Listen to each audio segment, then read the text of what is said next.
Have the information access division, biometrics, information retrieval, usability, software and systems division, statistical engineering division, all types of things in statistics, probability and statistics, data analysis, design of experiments, and the applied and computational mathematics division, which is the division that I'm in. We do all kinds of interdisciplinary work in math modeling, software, parallel computing, visualization, quantum information, math knowledge management. A lot of the work is, like I said, is interdisciplinary work. A lot of it, some of it is, we do our own research, whatever your area is. You may be working on projects that's directly within your own research, but you can also collaborate with any of the other labs at NIST. So we have a lot of freedom because of that. So there's a lot of different types of research going on. This is one example, image deblurring. We're solving integral equations here. And I think I have maybe several slides that mention this. One thing about NIST is, especially when it comes to the Information Technology Laboratory and the division that I'm in, the work in mathematics and computer science, most of the people in our division have graduate degrees in some area of mathematics or a related area, such as computer science or physics or mechanical engineering, so most, but most of them have actually have PhDs in these areas. So here we have work in cryptographic technologies, cryptography type work, these types of things that you would see at the National Security Agency, NIST. So there's a lot of information, and that's the other thing we can do. We can also collaborate with researchers at organizations outside of NIST, and also with universities. And in some case, we can have arrangements with private industry to do work with them. And I think on several slides I mentioned areas, the research areas that are involved. Okay, here, of course, cryptography, number theory, algorithms, complexity theory. Research in shape metrology. You're looking at, say, object recognition and images. You know, this may be in the medical industry, applications there, or there could be other areas. A lot of these, you're dealing with inverse problems, solving really difficult differential or partial differential equations. So here you'd be using your calculus, topology, numerical analysis, nonlinear optimization. You have the other research going on in our division in the area of micromagnetic modeling, for the simulation of magnetic phenomena in materials. And this is just, you know, the main differential equation being used in that area to solve those types of problems. Again, you have numerical analysis, scientific computing, software design, and development. So computing is a very important part of a lot of the work that we do in our division. So one of the, no matter what area you're going into, it's nice to have some experience in coding, in languages, not just using a package like a computer algebra package like Mathematica or Maple or MATLAB, but actually being able to have a compiler understanding compiler-driven code, like something like Python or C, C++, and even there's still a lot of work going on in Fortran, especially in a lot of the areas that I'm working in special functions. Another rising area, which is a lot of work has been going on in the last few years, is quantum information theory. This is the some of the latest research in developing cryptology and public key systems that are secure. And research is on, and NIST is on the cutting edge of that, and actually has a joint relationship with, has a lab at the University of Maryland, where their people have joint positions in those labs, at that lab and also at NIST. So there's a lot of work going on in that area. Okay, also quantum information theory, also all of this is related.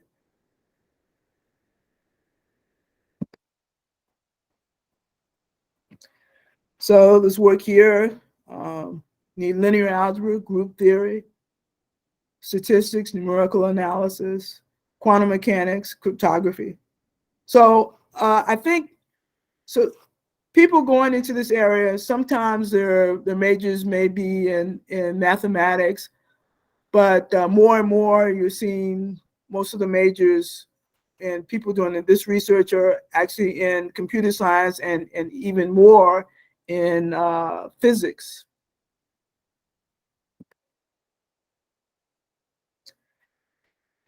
So at our division, you see expertise in a lot of different areas. These are just some of the examples. You see a lot of these involve software or coding. You see software engineering, software testing, cybersecurity, cryptology, computer forensics. All of these are, like I said, there's a lot of coding and computer science involved in many of these areas. And areas of math and statistics being used, real and complex analysis through most of the work that we do, solving differential equations, either partial or ordinary differential equations. And then you may have work, a lot of it involves work in optimization or areas of physics. And you heard numerical analysis come up several times. Of course, a lot of work in statistics and probability. So these numbers may not be exactly current now, but it probably gives you a good idea. In information technology, so it's like close to 400 staff members, 200 or more guest workers. So the you also have faculty. This is 3%. I'm not sure. That probably in our lab, in our division, we have a number of faculty members who have positions at NIST. They primarily work at a university that's close by. Some of them are in other states, but they collaborate with workers at NIST and publish papers together, work on research together. Let's see. So what kind of technical skills do we look for? And as I mentioned, most people in our division have a doctoral degree. And the nice thing, I guess the thing about being at that level is you have a doctoral degree and you're expected to be pretty independent in your research. And you have quite a bit of control over the work that you do. You want it to be sort of related to the mission of NIST as far as doing work that advances technology and the quality of industry for the U.S. in both within the U.S. and also globally. But that's a pretty broad mission, which can cover a lot of different areas. And that's why you see all kinds of scientific areas covered in the research that we do. So because the most are at the PhD level, that means that they have a pretty strong research area that they concentrate in, whether it's applied mathematics or something specific in applied mathematics or computer science. And these are just some of the examples. So you should have an understanding of the field, but you also, it's also good if you have some experience with applications, or even if you don't have experience in applications, you exhibit a strong desire or a willingness to actually work on an application. Because as I also mentioned, you may be working on your own research, but you also will probably be, on some occasion, collaborating with people in other labs. So you may have to, it's helpful if you would be interested in collaborating with physicists in the physical sciences lab, or with chemists in the material science lab. All of these will help your time at NIST be fruitful and help you have a very successful career. And this is expert computing skills. This is, you probably in many cases be writing your own code or usually, or developing code or working with somebody else who's developing code. A very important thing would be, and this is true for whatever job you're going into, communication skills. You're expected to write research papers. Although we're an agency of the federal government, we're actually a line item in the federal government budget. We're also encouraged to write research proposals to get other money from the government or from other research programs or from wherever. So you're expected to write well and speak well, because you'll be presenting briefings. In our division, you receive funds to go to conferences, both nationally and internationally. And so you may be given a briefing within NIST, or you may actually be giving a talk or a research talk at a international conference. So it's very important that you have good written and oral communication skills. And it's also important that you be willing to talk to both the technical or non-technical audience, because whereas a lot of talks you might be giving, like I said, at research conferences, you also have periods where you have a review board come in, and we have to present talks to the review board, and they have to be, the members of the review board may have backgrounds in a lot of different areas. So you need to be able to present your talk in a way that's, or present information in a way that is understandable to them. And in some cases, you may be asked to present or talk to, say, a congressman or somebody who is not really a technical person. And it helps if you can break down your information and make it understandable to someone who's not even a technical person. So there are a lot of different, let's say, internship type programs at NIST. This one, the Summer Undergraduate Research Fellowship Program, this one, because we are a federal government agency, there are a lot, I'm sure the numbers have probably gone up as far as the stipend and everything. These slides are a few years old, but there are a lot of programs we have at NIST that are only for people who are U.S. citizens. In some cases, the exceptions can be made, but in general, that's the case. And even for most jobs at NIST, they're since we're part of the federal government, they're you have to be a U.S. citizen. But because of you know, more and more, we need more people going into technical fields. Some of this is being relaxed somewhat. Like here you see a NIST NRC postdoc program.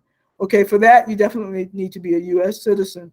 But for the PREP program, the Professional Research Experience Program, that's one of the programs that allows us to actually hire people who aren't U.S. citizens. We actually, what we do is we pair up with a university, and the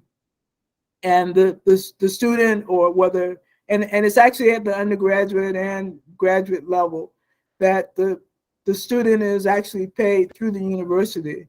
The NIST gives the university a grant, and then the students can be paid that way. So for that, you don't actually have to be a U.S. citizen. And the SURF program, Summer Undergraduate Research Program, you do have to be a U.S. citizen.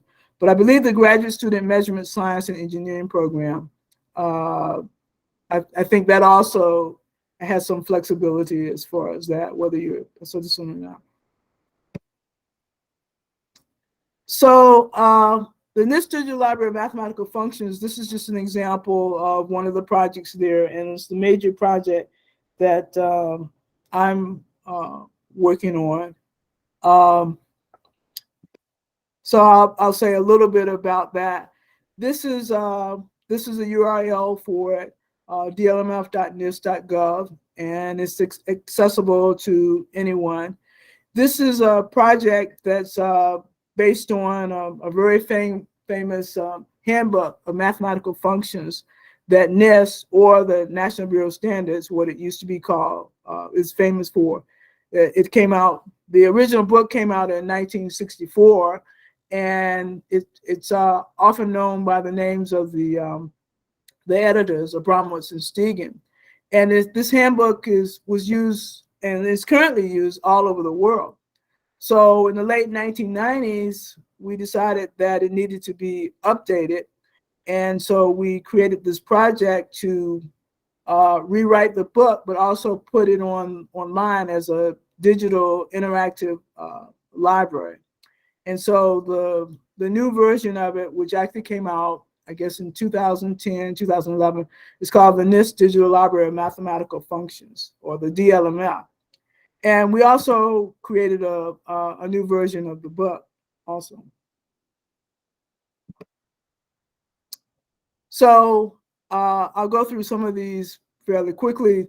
This just, we have, so this handbook of mathematical functions deals with information on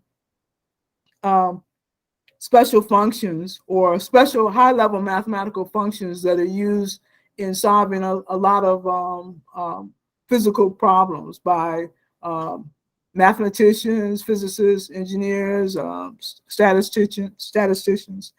But the project can actually be traced all the way back to the 1930s, when just after the Depression and then going into World War II, when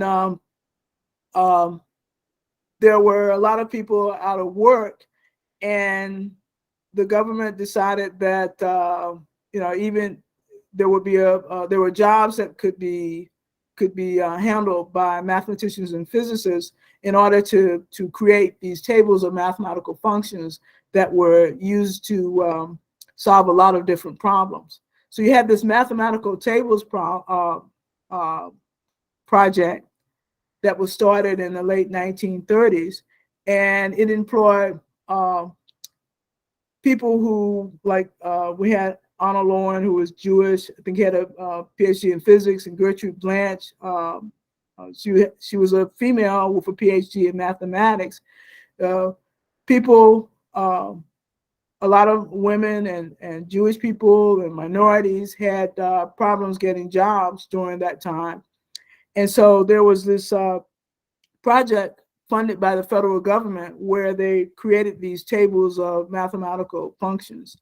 And it sort of makes you think about the movie Hidden Figures, or where you had humans actually doing the calculations. And they had a factory set up in New York where they hired these people, mostly with a high school education, to plot these or create these tables of mathematical functions. And you had the managers, people in charge of the project, were the PhDs in mathematics or physics or whatever. And so, just going through this, this project actually led into a project to put all of these tables or a lot of this information into this handbook of mathematical functions that I was talking about, Abramowitz and Stegan. This is Abramowitz, pictures of Abramowitz and Stegan, who were, they were just getting all of this started at NBS, like I said, the old name of NIST. And they developed this handbook that came out in 1964. And this book has been copied and by, there's actually a Russian version of it.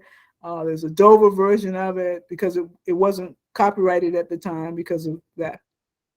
And so this became a very important handbook. It contained all of these tables that let you compute the values of these different high-level mathematical functions. You know about trig functions. You have sines and cosines and all that, but you have other functions that have forms that are more highly developed, which are applied to problems that come up in physics and engineering. And so you have things like the gamma function, area function, Bessel function.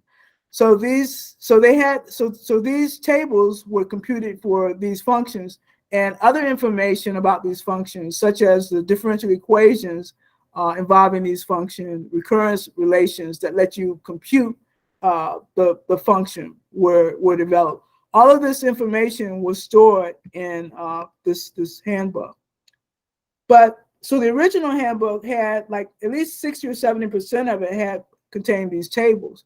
Well, when we developed the new handbook and the digital library project, it was decided that, okay, we don't really need the tables anymore, but because you can actually compute function values using like packages like Mathematica, Maple, or MATLAB, or whatever. So the new version, the DLMF, actually has hardly any tables in it, but it has more of the information describing the characteristics of the function and the information, the recurrence relations that you need to actually code and actually compute the function. And it also has more graphics in it than the original. And as I said, there's also a book version. So let's see.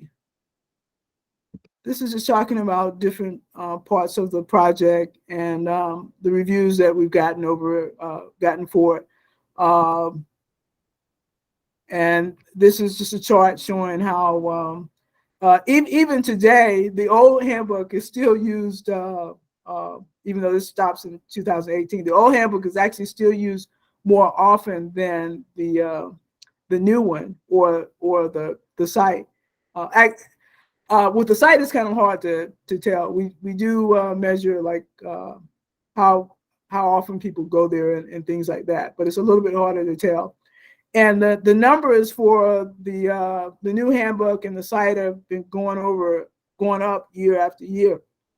But people are in love with the old handbook, and it's hard to pry it out of the hands of some people.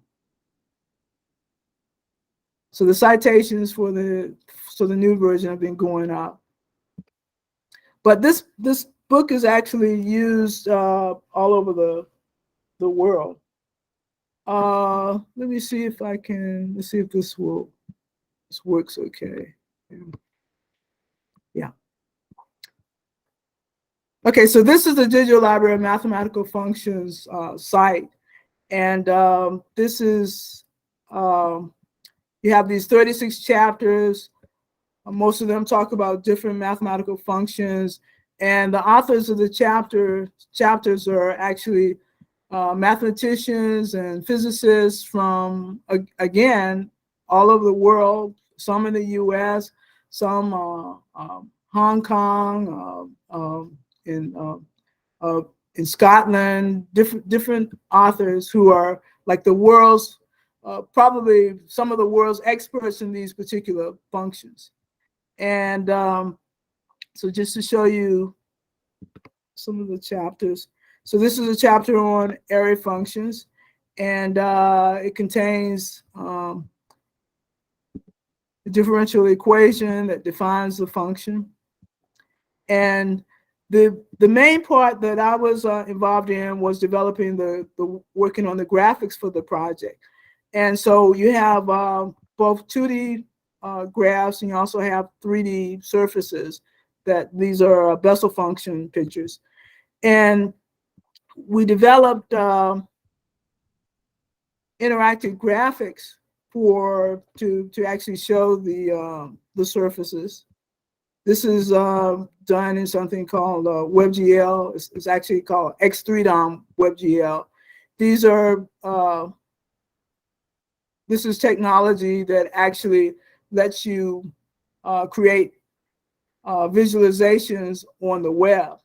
And while we were developing this project, we actually developed this graphics, and it sort of paralleled with the research that was going on in the field in this area. So we were able to improve our graphics over the years, and we're still working on it. And one of the things I did was I worked on developing grids for these, or meshes for these graphs. So instead of plotting the function over the whole rectangle, I actually created contour curves for the function and computed the function over a surface, over a domain that was enclosed by those contours. What that allowed me to do, and this shows you like a density plot that you get for free.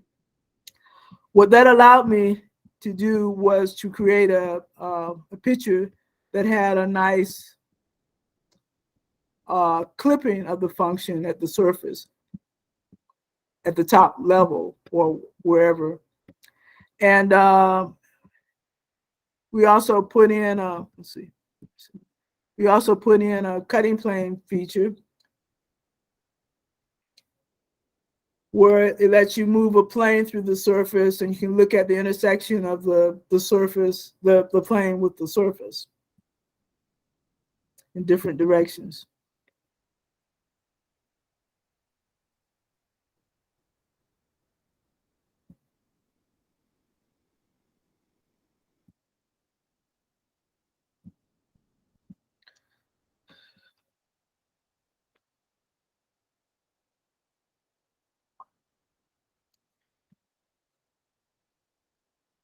So these are complex valued functions, which means actually you're looking at the shape of it is actually the modulus of the function, or absolute value of the function, because this is complex valued.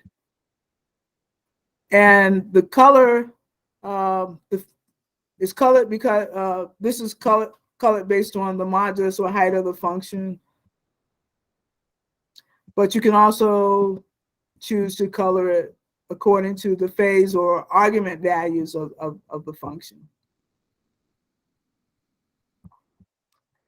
And again, I was showing you the view from the top, and you can scale it down in various directions, so you actually get a free density plot.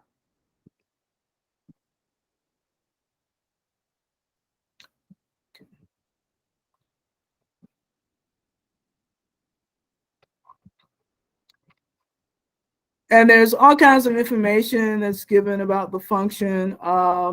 You have, let's see. You have actually, we don't actually provide any software, but you have links to information about the software.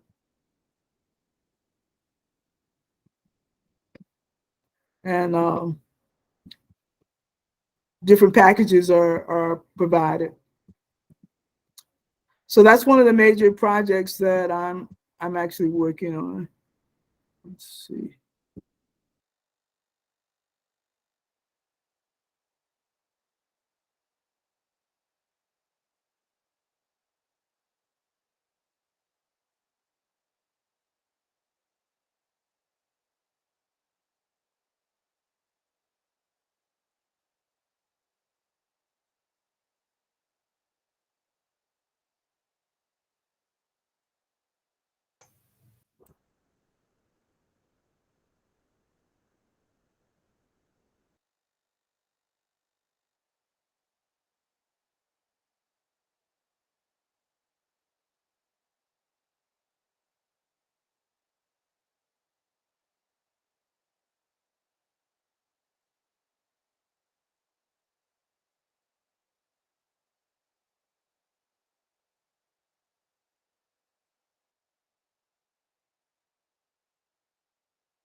Yeah, Samriti, am I audible to you?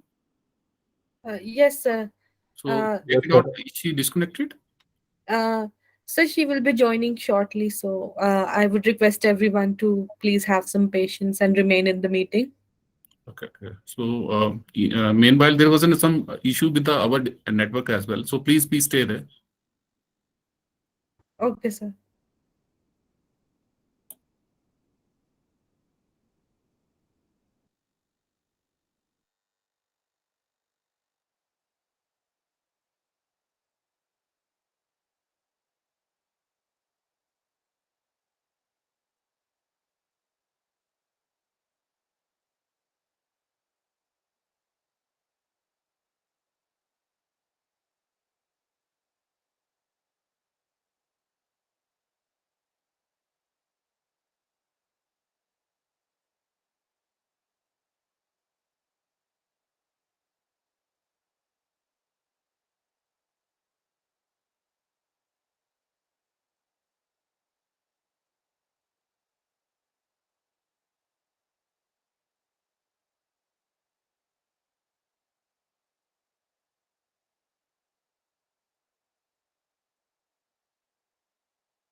Okay, so while Dr. Bonita has not been connected, you can check the link for the digital library for mathematical functions, and you can see what all functions are present there.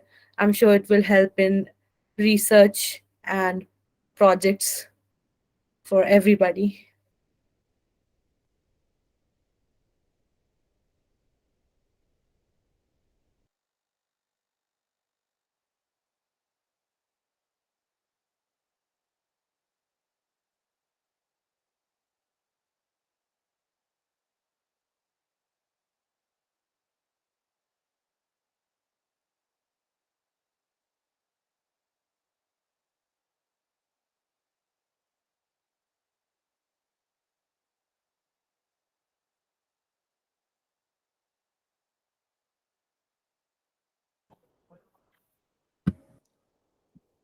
Oh, how long was I gone?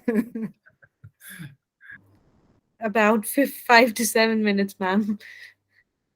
Okay. So did you actually see did you see the demo?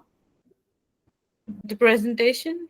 Did, No, did you see did you see the well, let's see. Did you see did it Yes, happen ma'am. when I went to Yes. You excuse me, ma'am. You were telling about those graphs, right? And you were there on explaining that you did that using contours. I was explaining the graphs? yeah, the graphs and the contours. Uh, Okay, so all right, so I was afraid that I had cut off at the beginning of the presentation. no, it does mean about 5 minutes. Oh, okay. Well, that was a major thing, I guess. So you missed the part about I was just talking about the other project, the on the tables, and that's that's the other project that I'm working on. And Well, kindly share your screen. okay, let me. Where am I?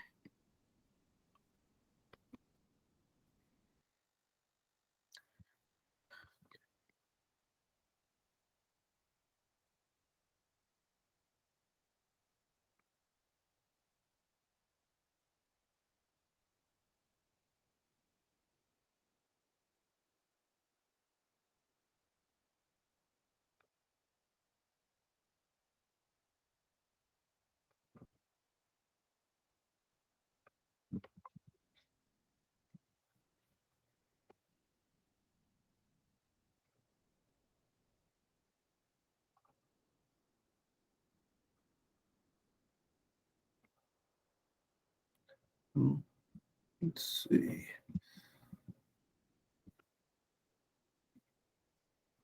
Okay, you see it again?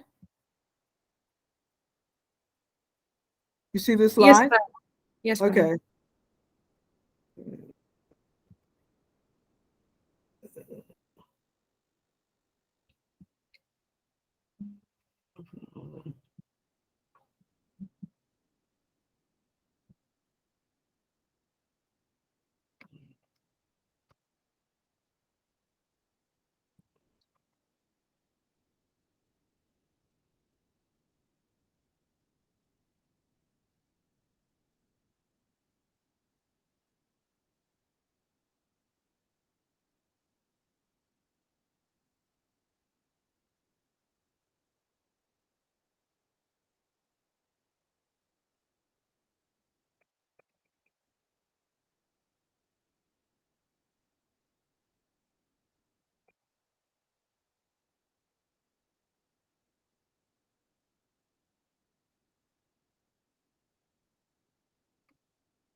Okay, are you still there?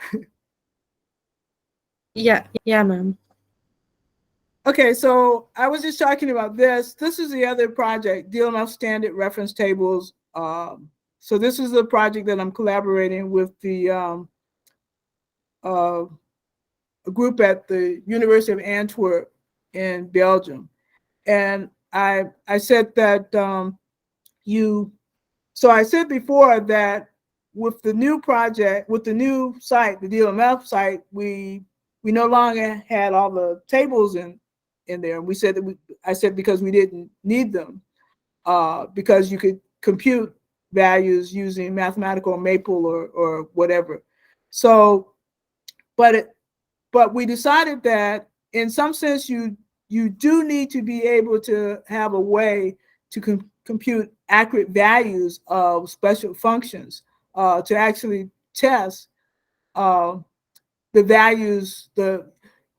You need it more for software testing than anything else. And also there's some cases where you may want to just look to see, oh, what's the value that I get, you know.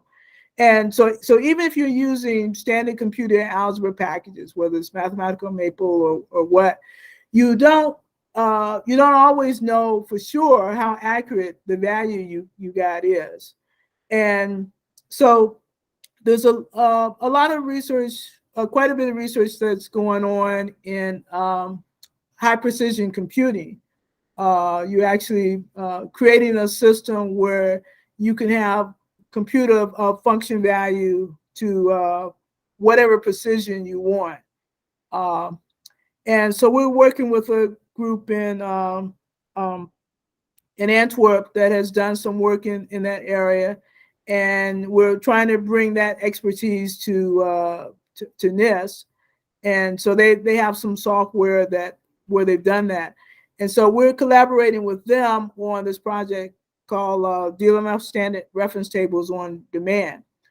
And so like if you look at this page, you'll see these what looks like chapter numbers and these different functions. And so these are actually chapters that are in the Digital Library of Mathematical Functions.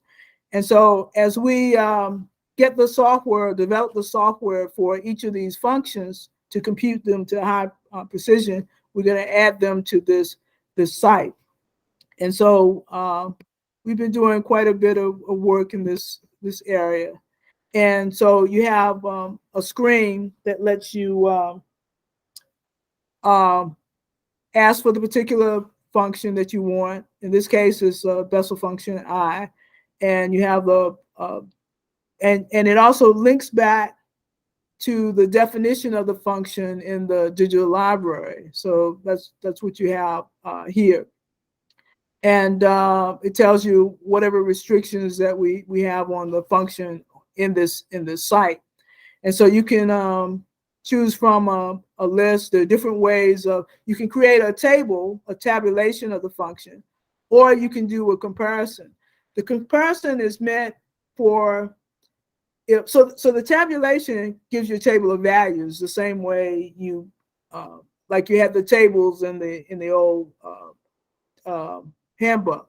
The comparison, what that's for is, if you say you've computed values of the function and you want to see how accurate they are, then you can send a data file to this system and it'll show you what how accurate the values are. So this is an example of what the tables would look like for this particular function. And it says output to 100 digits.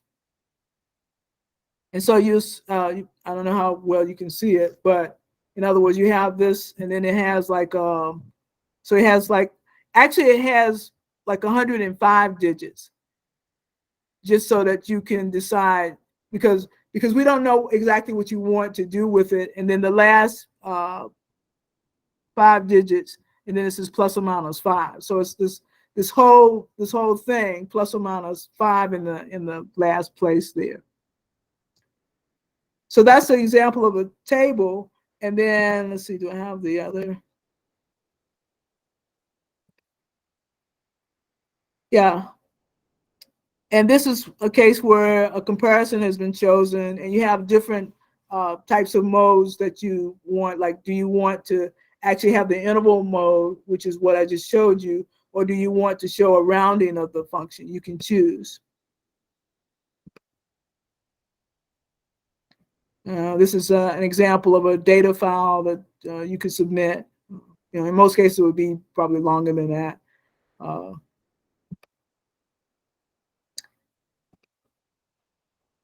And then this is an example of the comparison. You have the new, the x, the parameters, and then you have the value of the function, and then you have so the top number would be the value that the system gives you, and then the bottom number is from the data file that you the user inputted. And so you'll, depending on whether that last number is accurate or not, whether it's yeah, I don't know what exactly the problem was. If it's completely wrong, then you'll see a red there, and if not, yeah, okay, yeah, I didn't have that. Yeah, in other cases, if it's completely right, it'll if it's the correct rounding. If you ask for rounding, and if it's the correct rounding, then you won't see anything. But if it's not exactly the correct rounding, you may see a caution or something. It may be a rounding, but not, let's say, if you want rounding, maybe it's the correct rounding by nearest, and maybe you want it rounding in another direction or something. It'll caution you. This is just a issue, showing the issue of the notices of the American Mathematical Society, where we were on the cover of, and there was an article in there on the Digital Library of Mathematical Functions. And we've received a lot of several awards for this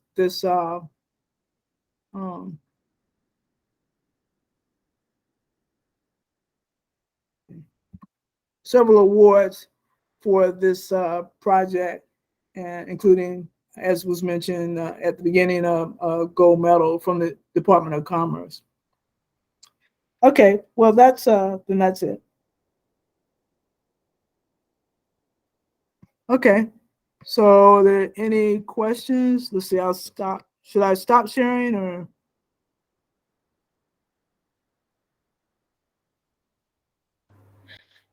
If anybody has any questions, then they can put it in the chat box.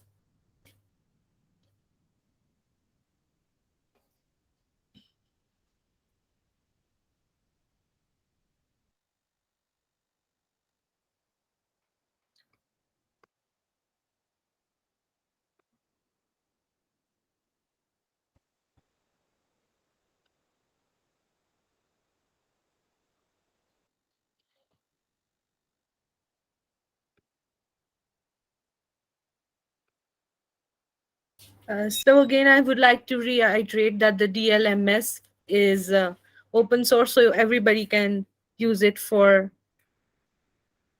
their research purposes. I think I saw a question. Yeah, ma'am. So I'll just speak it out. Okay. So the question is by Bhavya Sharma.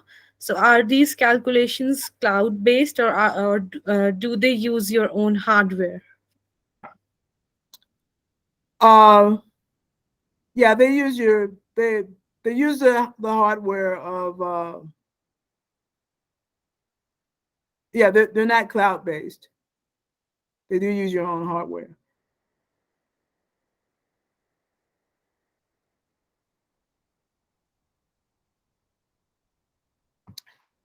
Let's see, what are some of the new features I'm adding? Oh, we're adding, not just me. There's actually a team of people working on this. So one of the things we're doing is, and this is, oh, actually that's a good question, because because it's a digital library, the nice thing about that is that you can constantly update it versus the book. And so every quarter we put in some changes depending on the feedback we get. Occasionally someone will find something that either they don't like or they they would they think it should be explained better, or they want to add something. So then we add things like that. But the other thing is we actually have authors working on updates to some of the chapters, and there are a couple of new chapters that are going to be coming out. So it's constantly in a state of improvement, which was good. So that's one of the things that we encourage you to do. If you go to the site, let us know what you think. If there's something you think is missing that should be there, or something that you don't agree with, you can let us know. We have this DLMF feedback thing where you can actually let us know that. Okay, ma'am. So we have questions regarding the internships and scholarships, if they are available for students from our university and in general universities at NIST. Yeah, so so the main one, since you're international, the main one would be the prep program, which is actually has both a oh, sorry, I see another question coming. So you have the prep program, which is actually available for both undergraduates and doctoral students, but you still would actually have to be over in the United States at the time. Ma'am, so are there any scholarships for that also? Yeah, you're paid. Okay. So ma'am, the next question is, can we make any open source additions to the algorithms written to compute the various functions in the DLMF?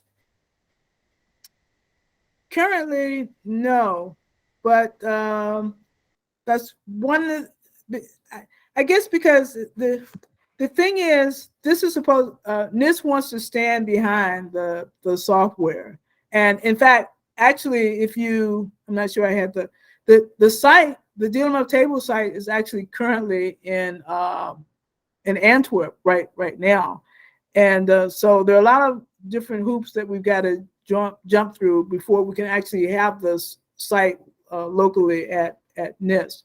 So it would have to be something where we're more we have a closer relationship with whoever is putting the software in there.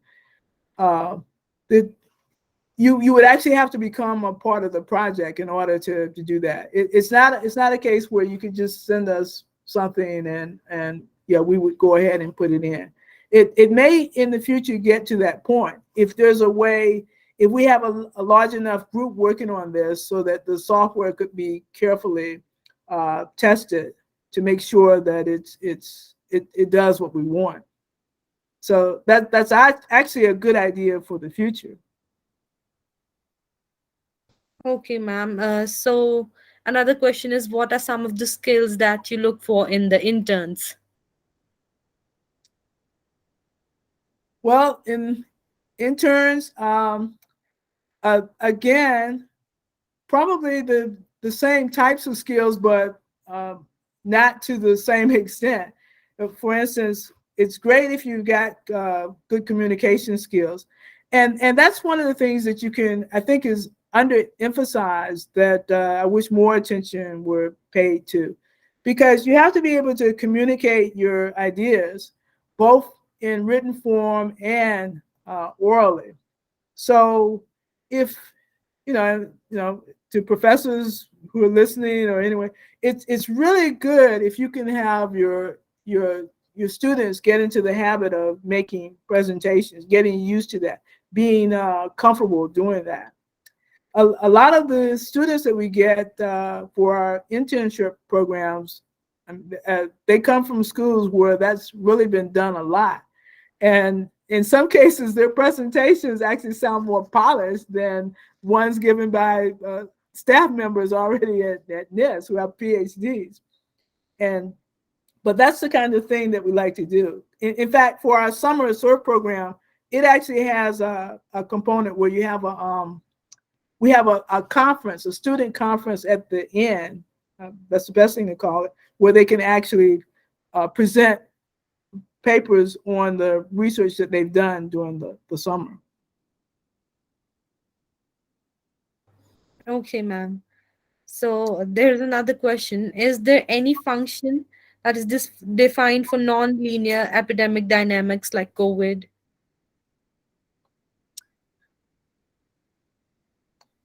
There are probably functions there that are related to that, but not specifically. I mean, because there's nothing in the DLMF that was put in there. There are no functions that were additional functions that were added since then. So whatever, I mean, a lot of times it's basic statistical or physical research. So the functions are probably available, but I don't know enough about COVID research to answer a question like that. Okay, so we have another interesting question. What interface or programming language like Python, Java applets, etc., are used to create 3D and 2D models, as you have shown in the demo for the DLMF? Yeah, so actually the code has been there for a while. It started in the 1990s. So a lot of the code is in, you have Fortran, C, C++. Most of this was created before, probably before, say, Python got to the level of use that it is now. That's one of the things that I would like to see happen, is that to have a lot of this code converted to more current codes. And that's the other thing, that codes like, say, Python are good to learn, but all the students coming in, most of the students coming in, that's what they know. They know Python. They don't know, a lot of them don't know C or C++, which is still widely used. And Fortran, a lot of the software for computing special functions was done and is still done in Fortran, believe it or not. And most schools don't teach that. So I've had some schools where I just send them off like, okay, just learn Fortran on your own. It's very easy, and so that they can help with certain projects. But a lot of the code for computing special functions has been done in the past and is still done in many cases in Fortran, because it's a very, very reliable language for numerics. It's also very, very easy to learn. So very important point for the undergrads. Try to learn Fortran. Yeah, it's something you can do on the side, but more, but make sure you have some coding experience. Like, I mean, Python is good because, like I said, we have a lot of new postdocs coming in, and that's what they know. So we have to adapt to that, and we've got to change with it ourselves. We have to change with the time. Yeah, definitely, ma'am. So I think with that, we have another question. I noticed there are limits set for some functions on the platform. Are they inherent mathematical domain restrictions or limitations set for computational purposes? You mean I guess you're talking about with the graphics, or with the graphics? You can think of the graphics as being what the author wants to show you about the function. So they're scaled, and the ranges that are being shown are designed so that it brings out the key features of the function that the author wants to show. For instance, with the Bessel functions, you're looking at the cusp. You got a complex value function, so you have the cusp. So you want the cusp to show, and in order to show those really clearly, you have to clip the function at a very short points so that those stand out really well. Or you have to be able to zoom in really, really well. Okay, I hope that answers that question.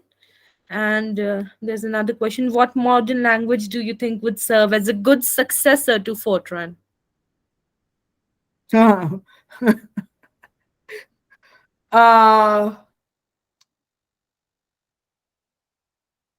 Well, I guess I have to give in to Python right now. I think it's still a good idea if you can to learn both. If you can learn, say, C++ and Python, and you don't know Fortran, you would still be in pretty good shape. Because if you need Fortran, you can learn that wherever you are. Okay, I hope that answers that question. So I don't think there are any more questions. So I would request all of you to please turn on your cameras so we can take a picture of the seminar.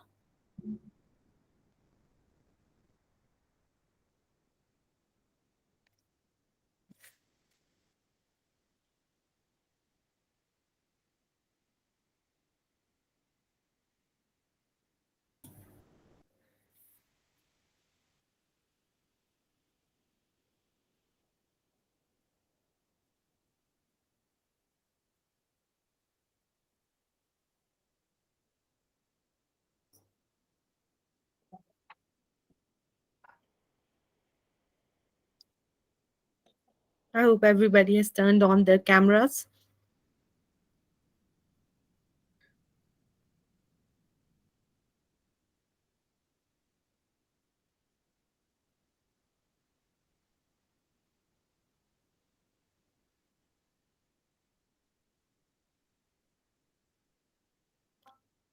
Thank you, everybody.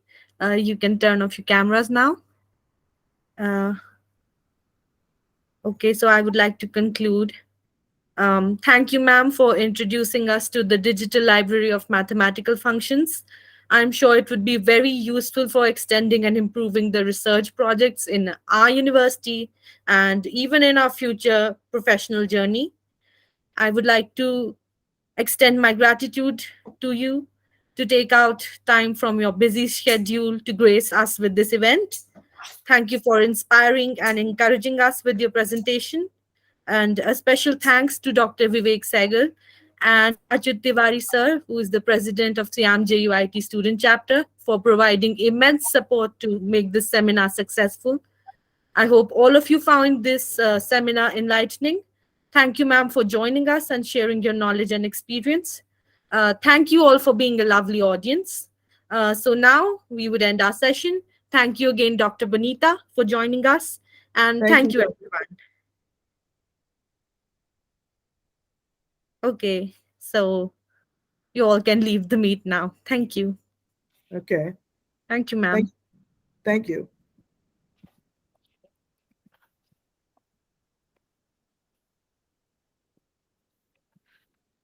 तुमने ये श्याम की meeting क्यों नहीं करी join आज?